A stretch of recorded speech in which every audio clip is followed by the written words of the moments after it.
ملکی و غیر ملکی وفود کے لیے سیکیورٹی کے فول پروف انتظامات. نمائش کے لیے خصوصی ٹریفک مینجمنٹ پلان بھی جاری. صبح سے شام 7 بجے تک sir Shah Salman road, university road traffic کے لیے بند رہیں گے. اسٹیڈیم روڈ، آغا خان اسپتال، Dalmiya road stadium signal, NIPA سے حسن اسکوائر ٹریفک کے لیے بند. شارع فیصل کے قریب تعلیمی اداروں میں تعطیل کا اعلان. شارع فیصل، حبیب ابراہیم رحمۃ اللہ روڈ اور کارساز کے اطراف تمام نجی کالجز اور سکولز بند رہیں گے.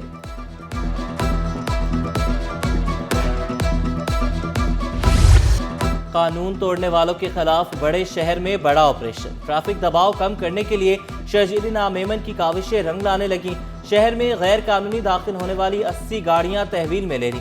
58 روٹ پرمٹ معطل، 44 لاکھ سے زائد جرمانے، 18 ٹرانسپورٹرز کو وارننگ دی گئی. شرجیل انعام ایمن نے غیر قانونی اور غیر محفوظ گاڑیاں سڑکوں سے ہٹانا اولین ترجیح قرار دیا.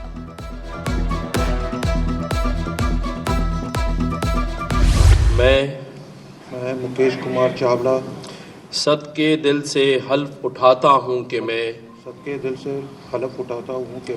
خلوص نیت سے پاکستان کا حامی اور وفادار رہوں گا. وزیر ایکسائز مکیش کمار چاولہ نے حلف اٹھا لیا. گورنر سندھ کامران چیسوری نے صوبائی وزیر سے حلف لیا. تقریب میں وزیر اعلیٰ سندھ، صوبائی وزراء، مکیش کمار چاولہ کے فیملی ممبران بھی شریک تھے. اراکین سندھ اسمبلی امداد علی فتافی، حسن علی ہنگورو، پارس چیرو، فصیح شاہ، قاسم سمرو، ممتاز جکرانی اور دیگر بھی شریک ہوئے. وفاق اور سندھ صوبے کی ترقی کے لیے ایک پیج پر. گورنر کامران چیسوری سے وزیر اعلیٰ سندھ مراد علی شاہ کی ملاقات. جاری ترقیاتی منصوبوں، وفاق کے تعاون سمیت اہم امور پر تبادلہ خیال. گورنر کا سندھ کی ترقی کے لیے وفاق کا تعاون جاری رکھنے کا عزم. وزیر اعلیٰ نے صوبے کی ترقی میں وفاق کا کردار قابل ستائش قرار دیا.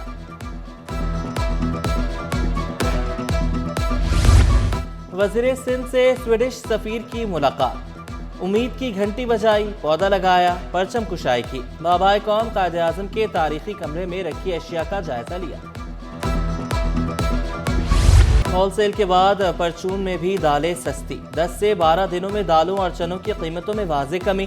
دال چنا 40 روپے سستی ہو کر 360 روپے کلو ہو گئی. کالے چنے 30 روپے کمی سے 330 روپے کلو ہو گئے.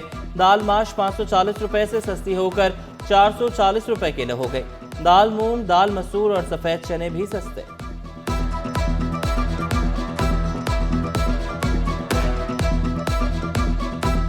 دال کی قیمت اٹھا لیں یا چکن کی قیمت اٹھا لیں، تقریباً سیم ہے، کیونکہ چکن 640 650 چل رہی ہے. اب اگر کوئی سی بھی آپ دال لے لیں، مونگ کی، مسور کی، تو تقریباً سب 500 کو ٹچ کر رہی ہے.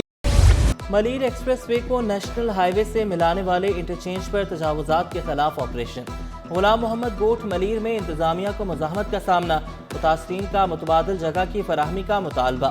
مذاکرات کے بعد آپریشن ملتوی. انتظامیہ نے متاثرین کو 5 روز کی مہلت دے دی.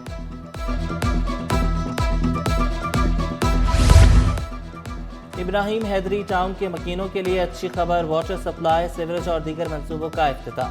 ٹاؤن چیئرمین نذیر احمد بھٹو کا محدود وسائل کے باوجود ترقیاتی کام جاری رکھنے کا اعلان. اسکول کے در نہ دیوار، طالبات خوار. تعلیمی اداروں میں سہولیات کا فقدان. عثمان آباد میں رینا لیاقت گرلز اسکول کھنڈر بن گیا. دیواریں اور کھڑکیاں ٹوٹ پھوٹ کا شکار. 4 کمروں پر مشتمل اسکول میں بجلی کا نام و نشان نہیں. اسکول کے باہر کچرے کے ڈھیر. طالبات کو شدید مشکلات کا سامنا.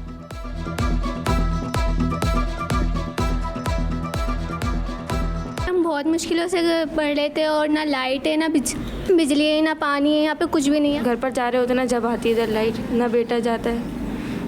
واش روم میں پانی نہیں ہوتا، واش روم کے دروازے ٹوٹے ہوئے سر. دریائے سندھ پر کینالز کا تنازعہ. وزیر اعظم کو میدان میں آنا پڑ گیا. چاروں صوبوں کی محکمہ آبپاشی سے میگا منصوبوں کی تفصیلات طلب. وزارت منصوبہ بندی کی جانب سے خط لکھ دیا گیا. سوال کیا، واٹر سیکٹر کے کتنے منصوبے 2029 تک مکمل ہوں گے.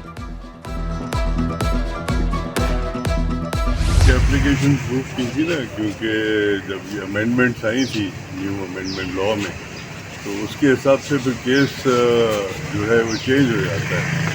اور جو ہمارے وکلاء کی ٹیم کی سجیشن ہے کہ کیس بنتا نہیں ہے کیونکہ according to the new amendment یہ انڈر 50 ہمارا کیس آ رہا ہے تو اس کو واپس جانا ہے۔ سیاست کو انتقام نہ بنائے، آغا سراج دورانی کا مشورہ۔ آمدن سے زائد اثاثہ جات کیس میں سرخرو ہونے کے لیے پرعزم، واضح کیا نیب ترامیم کے بعد کیس بنتا ہی نہیں، وزراء کے قلمدان کی تبدیلی کو معمول کی کارروائی قرار دیا۔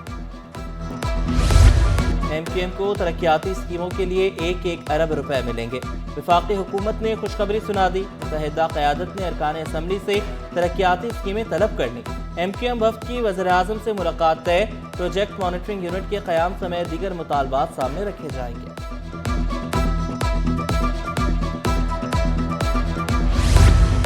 پاکستان سیاسی عدم استحکام کا متحمل نہیں ہو سکتا، چیئرمین ایم کیو ایم خالد مقبول صدیقی کا سیاسی جماعتوں کو برداشت کا مظاہرہ کرنے کا مشورہ، واضح کیا سیاسی اور عسکری قیادت مل کر ملک کو معاشی استحکام کی راہ پر گامزن کر رہی ہے۔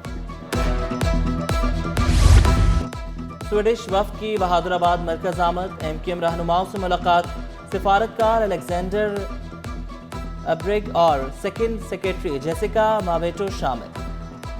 وفد مصطفیٰ کمال، فاروق ستار، نسرین جلیل، فیصل سبزواری، امین الحق اور دیگر سے ملا۔ پاک سویڈش دو طرفہ تعلقات پر تفصیلی گفتگو ہوئی، باہمی دلچسپی کے امور اور تعلیم اور صحت عامہ کے شعبوں میں مل کر کام کرنے پر اتفاق۔ خواجہ سرا کمیونٹی کا کوٹے پر ملازمتوں کی فراہمی کا مطالبہ، 24 نومبر کو سندھ مورت مارچ کا اعلان، رکن سٹی کونسل شہزادی رائے، زرلش خانزادہ، مندیا رینا کی پریس کانفرنس کا وراثت میں حصہ مانگے تو بھائی غیرت کے نام پر قتل کر دیتے ہیں، بہت سے لوگ بھتہ لیتے ہیں، دگنا کرایہ دے کر شہر میں رہنے پر مجبور ہیں، اپنی توہین برداشت نہیں کریں گے، حکومت سے سپورٹ نہ ملنے کا شکوہ کیا، شکایات کے انبار لگا دیے۔ کراچی ایک بہت بڑا شہر ہے، 2 دفعہ ہم نے اس کو کور کیا ہے، اور جب ہم سندھ مورت مارچ کا نام لیتے ہیں تو سندھ کے سارے شہروں میں ہمیں مارچز کرنے چاہیے، تو اس لیے آج ہم نے یہ فیصلہ اس دفعہ کیا ہے اس سال کہ ہم حیدرآباد کو چنیں، وہاں کی سڑکوں پہ اپنی اسٹریٹ پاور دکھائیں اور وہاں دکھائیں کہ ہم اپنی اسٹریٹس، اپنی اسپیسز کو کلیم کرنے آئے ہیں۔ عالمی اردو کانفرنس 5 سے 8 دسمبر تک کراچی میں ہوگی۔ کانفرنس میں تھیٹر، فلم اور ریڈیو بھی ہوگا۔ کانفرنس کے دوران کتب میلہ بھی سجایا جائے گا، مکالمے، عالمی مشاعرہ، قوالی، رقص اور موسیقی بھی شیڈیول۔ صدر آرٹس کونسل احمد شاہ نے تفصیلات بتا دی، بولے ہمایوں سعید، عدنان صدیقی، ماہرہ خان اور فہد مصطفیٰ بھی کانفرنس کا حصہ بنیں گے۔ پیار اور پاکستان میں سب کچھ جائز ہے، کیا صرف اشتہار پر یقین کر سکتے ہیں؟ جسٹس ظفر راجپوت نے مزار قائد کے سامنے غیر قانونی تعمیرات کے کیس میں ریمارکس دیے، درخواست کے قابل سماعت ہونے پر مزید دلائل طلب، درخواست گزار نے پلازے کی تعمیر کو مزار قائد کے تقدس کے خلاف قرار دیا۔